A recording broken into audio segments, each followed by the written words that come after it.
Welcome to A Healthier, Happier You, the people working to make it happen. I'm Evan J. Cholfin from Luxhammer, where we help brands that help you live healthier. Today I'm joined by Adam Zimmerman, co-founder at Ideal, who's revolutionizing retail advertising through their innovative digital circular platform. Adam, welcome. Thanks for having me, Evan. So what inspired the creation of your digital circular solution? It's a great question. We used to be an advertising agency. We did a lot of digital content creation, a lot of media buying, and we had a lot of hardware stores that were our clients.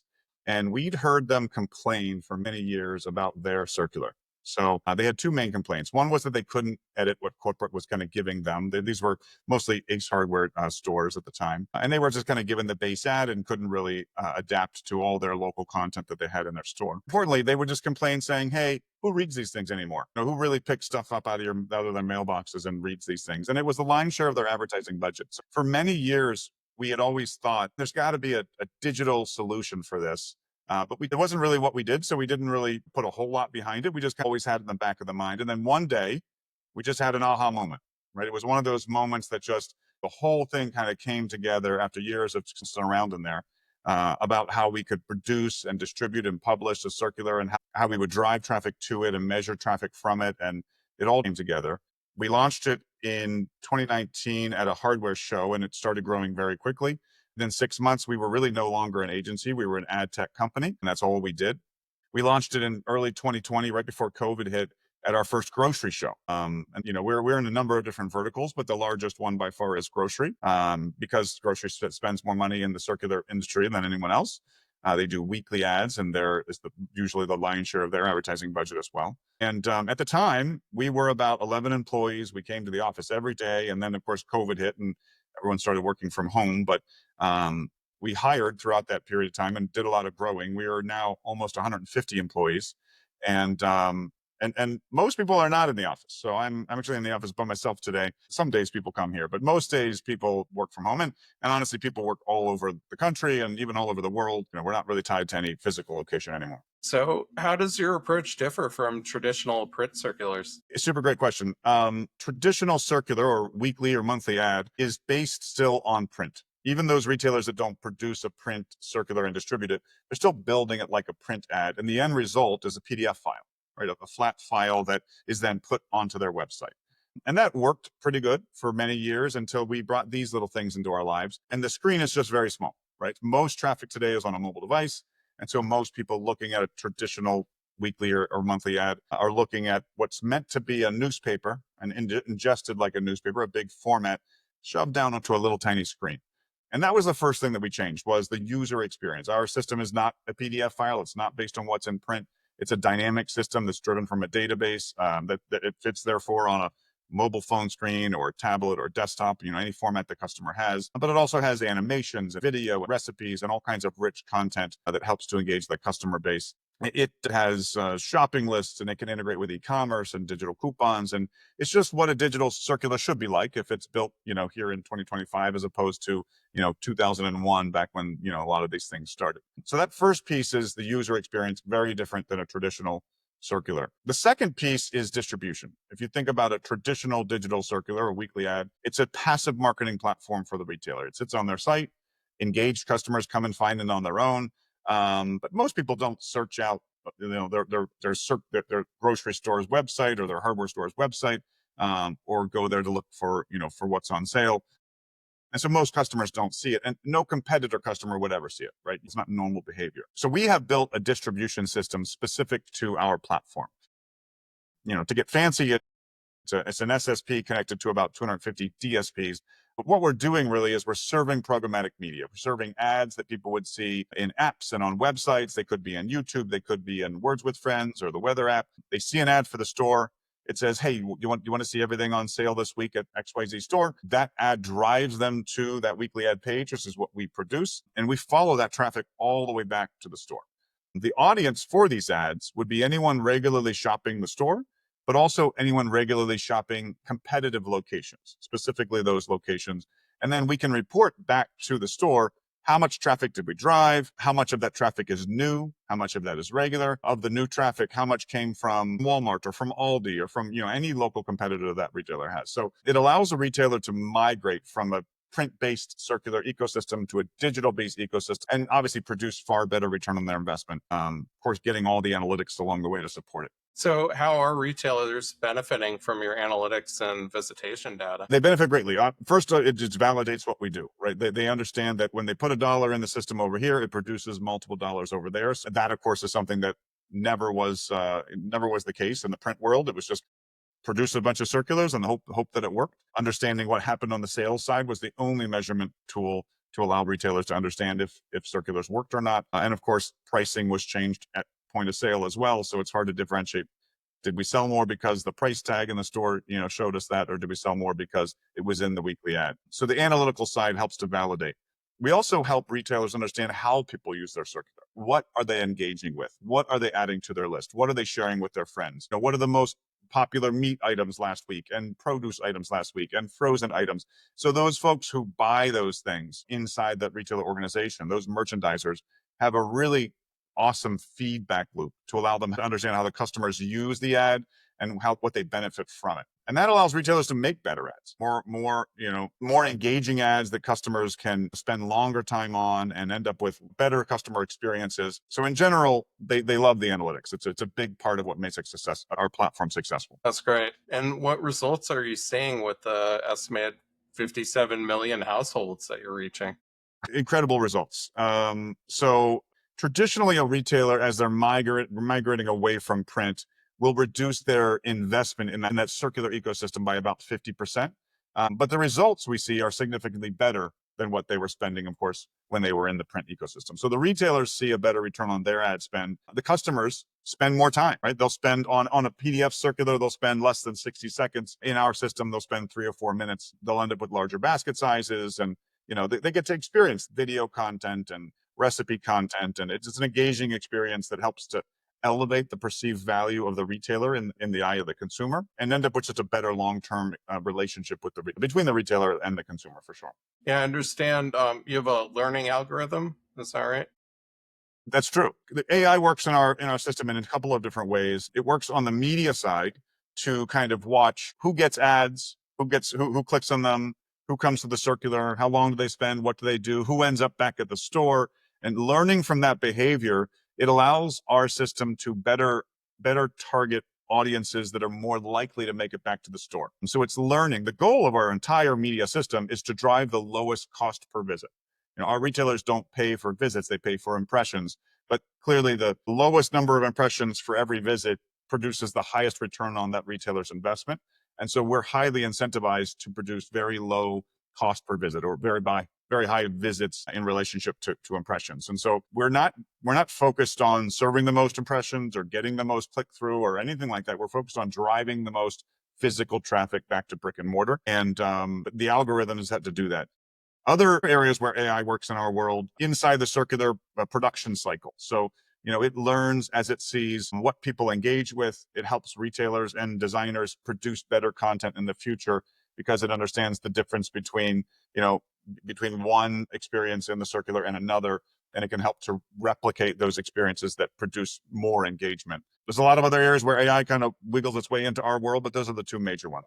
Yeah. What challenges do you face transitioning retailers from print to digital? The biggest challenge is that it's scary. It's scary for the retailer. Retailers have been around for a long time. Retail organizations are old and they're set in their ways, right? Especially larger organizations. Change is hard for anyone. And the circular, especially in the grocery industry, is an ecosystem held up by many different pillars, what I call them. One of them is, for example, they generate revenue from the manufacturer through that weekly ad system. The way their merchandisers purchase product is based on that weekly ad system. The way their sales cycles work is based on that system. Those customers that still do interact with it, that's how they shop. That's how they build a shopping list and shop. So a retailer, even if they think they're not producing return on their print circular investment, they can't just remove it because there are just too many pieces of the puzzle that are connected to it. And so we help retailers make that migration from print to digital because we hold all those pillars up. We support all of them quite well. In fact,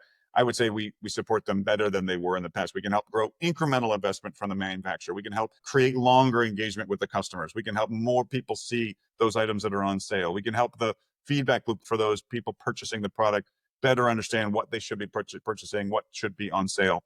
So it's the ability to support the way that the system has run. But to answer your question, the biggest is fear. The biggest is that retailers have this general fear that if I change something, it's going to reduce my sales to some degree.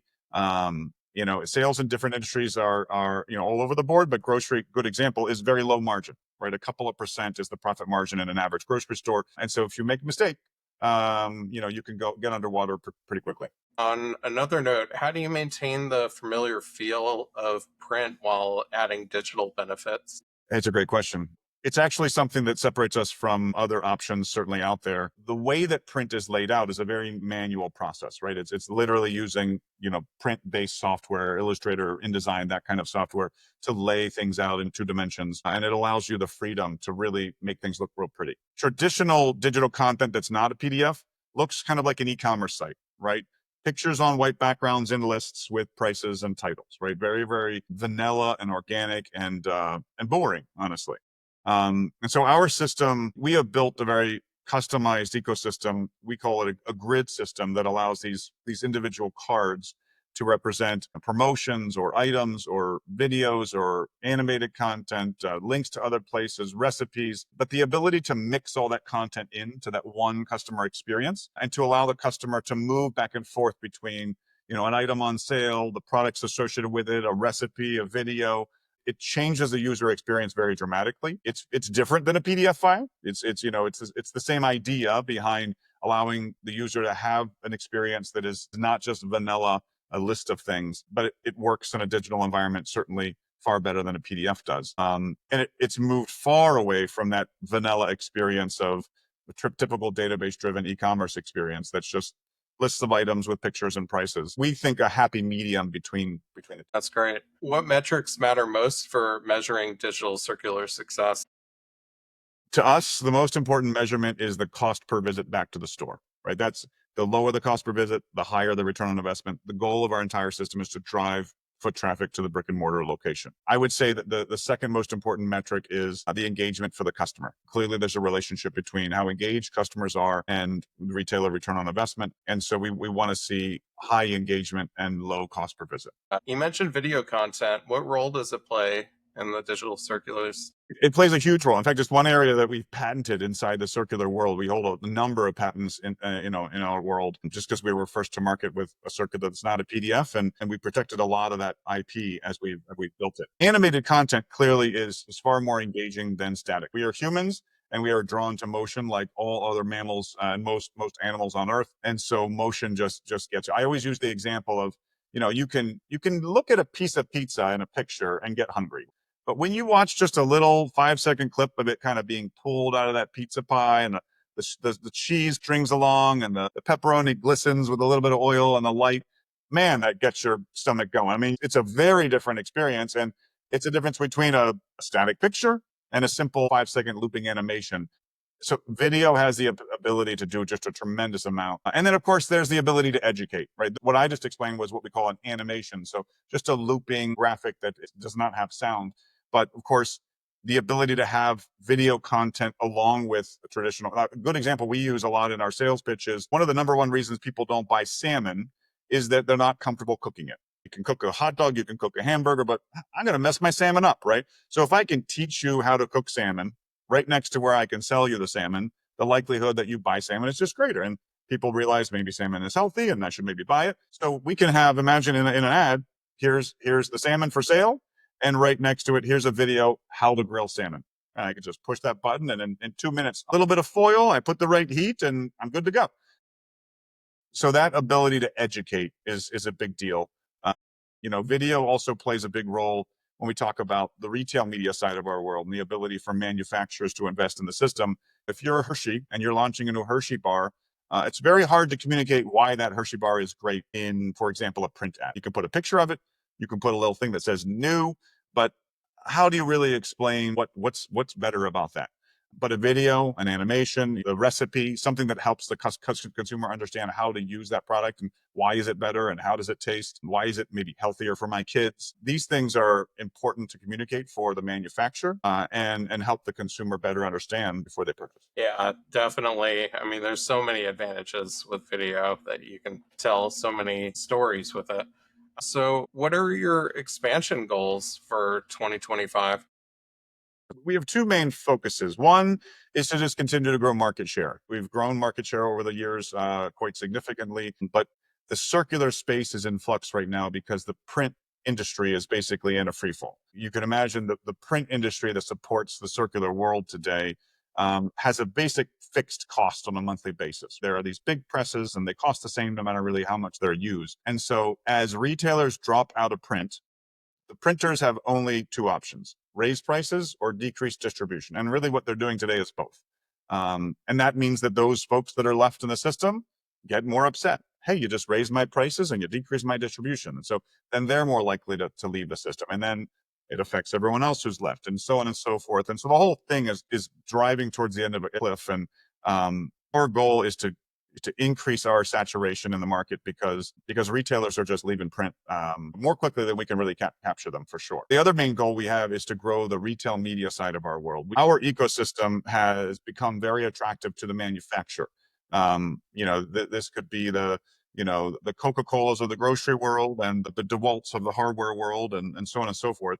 But those folks invest in retail media ecosystems and typically can't invest in a weekly or monthly ad because it's a PDF file. So outside of just putting me on the front page or putting me in your ad, there's not really much else that can be done. We've developed a lot of patented technology to allow a manufacturer to target a certain segment of the customer base, right? So let's say everyone that shops these group of stores that also are millennials or have pets or whatever the goal of the campaign is, drive that traffic directly to their content specifically inside of our ad. In fact, we have a patented system that rearranges the order of the items in the circular based on the media that's driven there, that allows those campaigns to put their own content in that first place position at the top of the ad. And so we can help retailers monetize their own circulars by generating incremental investments from the manufacturers. But we can also sell campaigns across our whole ecosystem. We're in nearly 20,000 stores. And so we can allow Coca-Cola, for example, to come in and target customers across all of our stores. Of course, all our stores benefit, right? They're all getting incremental investment down to their communities, driving incremental traffic to their store and incremental basket size. And of course, the manufacturer benefits because they're getting access to these customers and the ability to drive incremental growth in their sales on those shelves. Yeah, that's really smart. So, which retail sectors are you most focused on growing? There's still plenty of saturation in the grocery space. That's kind of where most of our business is, but hardware is another area we're in pretty deep, and we have a lot of potential for growth there. Other areas we'd like to expand into: pharmacy, sporting good, QSR. Really, any retail organization that has ever done anything with print can use our system quite effectively to target customers and drive that foot traffic back to the store. How are you planning to scale your distribution network? It's one of the easiest pieces of our puzzle to scale. What we have built is a suite of software that we use to manage content and publication of the circulars, and that scales very easily. The distribution side of it scales almost instantly. What we built is a system that purchases media and drives traffic, and that is sitting on the backbone of big established companies like Trade Desk and Google Ad and hundreds of others. But all we have to do to expand that is buy incremental media, right? Drive more traffic. So, how are you currently acquiring most of your retail clients? We end up at a lot of industry specific events, meeting folks that way. A lot of our retailers introduce us to other retailers. We have a sales team that's constantly calling on new retailers. The retail industry is small enough that we know who most of the players are, right? There's a finite number of retail locations across the country, and so it's not a incredibly long list. It's a palatable list that's easily managed, and so we have a team of people constantly calling on them. That's great. What's working best in your sales process right now? The most effective piece of the sales process is when we get a referral from one retailer to the other. All these industries are very small. They all talk to each other quite a bit, and the reputation that we leave behind is the most important piece of the puzzle. How we are to work with, how well our system works, how it deploys. It's one thing that surprised to me is just as important as the quality of the product that we have produced is how nice we are to work with. Are we good people? Do we do the right thing? And do we make good decisions? And so people want to work with folks that they get along well with, and it's a big important part of our strategy. So referrals are our number one. Participating in industry events are second to that. When we first joined all these different industries and started joining all these shows, you have this mentality, especially as an owner of a company, that you have to produce a return on investment at each show equal to or greater than the investment that you make. And it's not exactly the right way to look at it.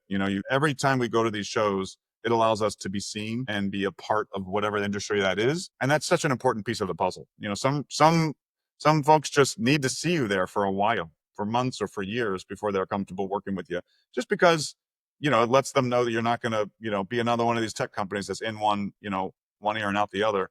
You're going to stick around. And so just being at those shows and being seen is honestly a really important piece of the puzzle. Absolutely. So, what retail advertising trends excite you the most? Retail media is where we get a lot of excitement in our world. The ability for manufacturers to invest directly in retail-based systems. It is a new piece of the puzzle. It is moving a lot of dollars from one place to another inside of our world. It's creating a lot of change in the way that manufacturers invest in advertising in general. It's led to a lot of manufacturers being a little bit disillusioned. A lot of retailers have built systems that are not producing positive return. And so a lot of manufacturers are frustrated. Why is this not working like you promised? And what can we do to make it work better? But it's a good challenge to have, right? To prove that what we're doing works really well. So I would say retail media is the thing that we're most excited about. It's the area that has been changing the most and still seems to have a lot of potential for change. How do you help them to address that challenge? A lot of the friction I think that's come over the last couple of years in the retail media space is that retailers have been getting investments from the manufacturer for decades based on a cost of goods sold, right? So every manufacturer says to themselves, I'll give this retailer some percentage back of what they're buying from me that they'll use then for advertising. And again, keep in mind the retailer margin is very small compared to the manufacturer margin, which is why most of the dollars come from the manufacturer. Most of the advertising dollars. So for decades, retailers are getting investments from manufacturer based on a cost of goods sold. And so there's not a lot of checks and balances to make sure that those dollars are spent wisely. It's just kind of part of doing business. And we gave you these dollars and we hope that they work well. And that conditioned retailers to be real bad at producing return on investment, right? Because they don't think like an agency does. When you put yourself in the shoes of a large manufacturer, when you spend money with an ad agency, if they don't produce positive return on your investment, you're moving it to another agency, right? You're not going to just continue to give them money year after year. But that's what's been happening in the retail side for decades because there's a monopoly. Everyone you give money to is the only one you can give money to, and you give money to everyone eventually. Retailers have come to the table kind of selling retail media like a retailer would and not like an agency would. And that's the one thing that I think is the most frustrating for the manufacturer is they really want to interact with a retailer that has an agency mindset, that's thinking about the dollars that they're getting as an investment and kind of being charged with proving that investment is going to return. And those retailers that are proving that are going to continue to get more and more investment from the manufacturer. Those that cannot prove that are going to get less and less. So, how are you positioning Ideal to be ready for those changes? We are proving the efficacy of our platform. So we run very detailed studies to allow the manufacturer to understand that there was a true incremental increase in their purchase of their product. So we'll run, for example, control groups during the campaign and we will pick specific stores to make sure that we have a well-rounded group within our control. We have a very detailed data science team that measures all of the campaigns, measures against control, measures against historical data, and then present all this data to the manufacturer. We don't charge more for the data like a lot of places would. We just kind of include it in all of the media that we run. We feel that the most important thing we can do is to prove to the manufacturer that their investment returned for them. Because unless that's proven, we're not going to get a second round or a third round or a fourth round. And we're looking for very long-term relationships with those manufacturers. Yeah, that's great. So, what would make 2025 a breakthrough year for digital circulars? A dramatic increase in market share, dramatic increase in retail media growth, a couple of big ecosystems coming on board. One of the things we're very passionate about is the independent grocer community. This is a community that is typically held back from retail media investments and general investments from the manufacturer because they're removed. If you think about the relationship between the manufacturer over here and the retailer over here, if you own 1,000 grocery stores, you have a direct relationship with the manufacturer. But if you own 2 grocery stores, You're buying all your products through a wholesale ecosystem that has a relationship with the manufacturer. So there's this link in the chain that separates you from the manufacturer, and it means that it's nearly impossible for you to get investment from that manufacturer. And so one thing we're very passionate about is this ability that we have to aggregate large numbers of independent grocers into a centralized ecosystem and allow that aggregated scale to leverage the relationship with a CPG and have real dollars pumping down into independent retailer organizations in ways that they hadn't before. It's an area we're very passionate about, and we want to see a lot of growth in that sector. A lot of the people we talk to on the manufacturing side say, we'd always love to talk to the customers of these independent retailers, but there's just no system we've ever had to be able to do that. And so just the fact that we're opening that door and proving that it works is a big deal. That's great and very exciting. Excited for you in this coming year. Thank you. Thank you so much. Well, that's it for today's episode of Healthier, Happier You, the people working to make it happen. Huge thank you to Adam Zimmerman for sharing his insights and the amazing work Ideal is doing to help people live healthier, happier lives. If you enjoyed this conversation, make sure to subscribe, leave a review, and share it with someone who could benefit. If you're a brand or business making an impact in health, wellness, or personal care, we'd love to help you grow. Connect with me at luxhammer.com. Thanks for listening. Until next time, stay healthy, stay happy, and keep making a difference.